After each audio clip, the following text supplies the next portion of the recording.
ઝઘડિયા તાલુકાના ફૂલવાડી ગામે cricket ground પર ક્રિકેટ રમવાના મુદ્દે બે જૂથો વચ્ચે ઝઘડો. બંને પક્ષો સામસામે ફરિયાદ. કુલ મળી મહિલાઓ સહિત 27 સામે ગુનો નોંધાયો. ઈજાગ્રસ્તોને ભરૂચ તેમજ અંકલેશ્વર સારવાર માટે લઈ જવાયા. ભરૂચ જિલ્લાના ઝઘડિયા તાલુકાના ફૂલવાડી ગામે ક્રિકેટ મેદાન પર ક્રિકેટ રમવાના મુદ્દે પટેલ સમાજના અને વસાવા સમાજના બે જૂથો વચ્ચે ઝઘડો થતા વાત મારામારી સુધી પહોંચતા ઈજાગ્રસ્તોને સારવાર માટે ભરૂચ તેમજ અંકલેશ્વર લઈ જવાયા હતા. આ બાબતે બંને પક્ષોએ ઝઘડિયા પોલીસ મથકમાં લખાવેલ સામે ફરિયાદોમાં મહિલાઓ સહિત કુલ 27 ઈસમો સામે ગુનો નોંધાયો હતો. આ અંગે ફૂલવાડીના ભદ્રેશ પ્રભુભાઈ પટેલે લખાવેલ ફરિયાદ મુજબ ફૂલવાડી ગામે ઝઘડિયા જીઆઈડીસીની ડીસીએમ કંપની તરફથી ક્રિકેટ મેચ યોજાતા તેમનો દીકરો મેચ રમવા ગયો હતો. ત્યારે ભદ્રેશભાઈ સવારના 9:30 વાગ્યાના અરસામાં મેચ જોવા ગયા હતા. તે દરમિયાન ગામના રાકેશભાઈ, અરવિંદભાઈ વસાવા તેમજ બીજા કેટલાક છોકરાઓ ત્યાં આવ્યા હતા અને અમારે મેચ રમવી છે, અમારા ગામનું મેદાન છે અને અમને રમવા દો તેમ કહેતા બોલાચાલી થતા બાદ ઝઘડો થયો હતો. આ ઝઘડા દરમિયાન ભદ્રેશભાઈ તેમજ અન્ય છોકરાઓ ઈજાઓ થતા સારવારની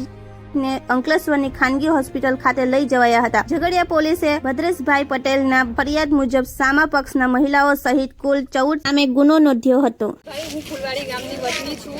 અમારે ત્યાં કાલે યુવાનો ક્રિકેટ ગ્રાઉન્ડમાં રમવા ગયા હતા. ત્યાંથી પટેલ સમાજે એમને ધમકી આપી કે આ ગ્રાઉન્ડ અમારું છે, અમારા બાપની પ્રોપર્ટી છે, એવી રીતે ધમકી આપી અને તમારે અહીંયા રમવું નહીં એવી રીતે બબાલ થવાથી સંદીપભાઈએ યુવાન પર હુમલો કર્યો, એને દંડાથી પગમાં માર્યો અને પછી એવી રીતે ધમાલ થઈ અને આમાં નરેન્દ્ર પટેલ અને બહુ બધા હાર્દિક પટેલ હતા.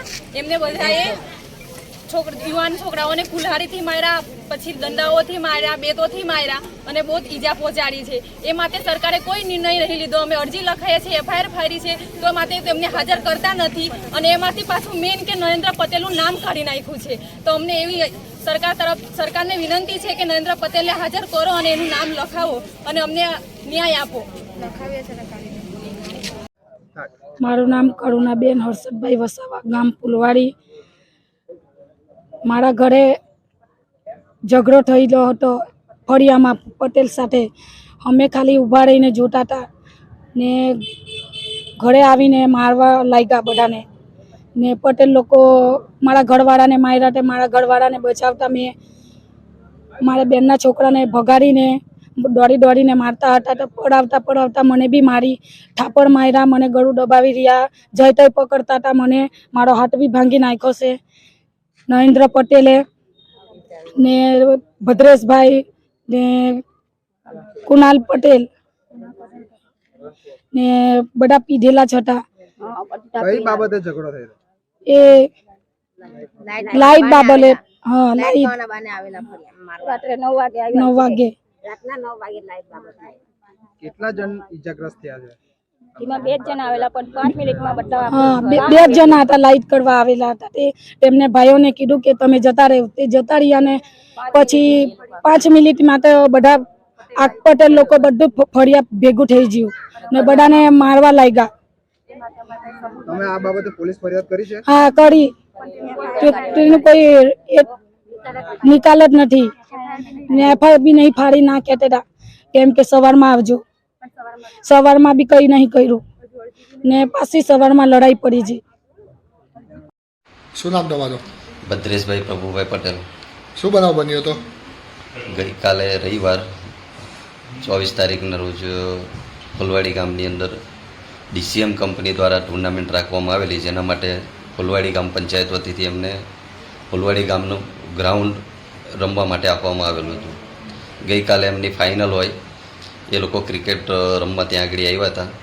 ત્યારે ચાલુ ક્રિકેટની અંદર અમારા ગામના જે લોકો છે, વસાવા લોકોને બધા ત્યાં આગળ દોડી આવ્યા હતા અને એમણે ત્યાં આગળ તે જ સમયે મેચ રમવા માટે જીત કરી હતી. આ લોકોને બધાય દ્વારા, સરપંચ દ્વારા,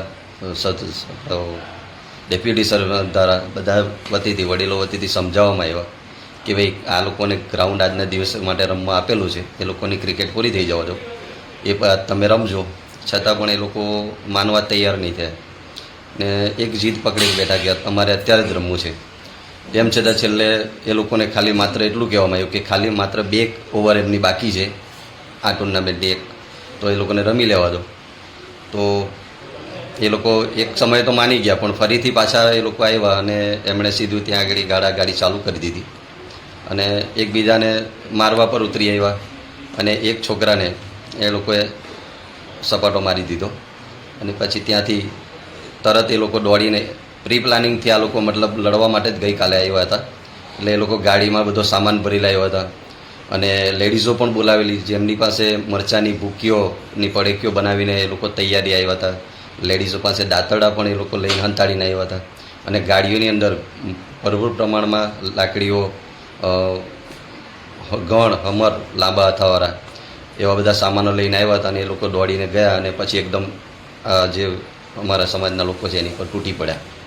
એની અંદર ઘણા લોકો ઈજાગ્રસ્ત થયા છે અને એ બાદ અમે લોકો આની અંદર રાહુલ બચુ વસાવા જે હતો એ લોખંડનો ગણ એને પાસે હતો, એણે સીધો મારા માથા ઉપર એટેક કરી દીધો અને મારું માથું ફાડી નાખેલું અને એની અંદર મારા બીજા ગામના લોકો પડતા મને બચાવેલા અને એ બાદ હું ત્યાંથી સીધો હોસ્પિટલ આવેલો અને મારી પ્રાઇવેટ ગાડીની અંદર હું ત્યાંથી હોસ્પિટલ આવેલો અને જયાબેન મોદી હોસ્પિટલમાં આવીને એડમિટ થયેલ, જ્યાં આગળ ઝઘડિયા પોલીસ સ્ટેશનથી આવીને જમાદાર લોકોએ મારો જવાબ લીધેલો છે.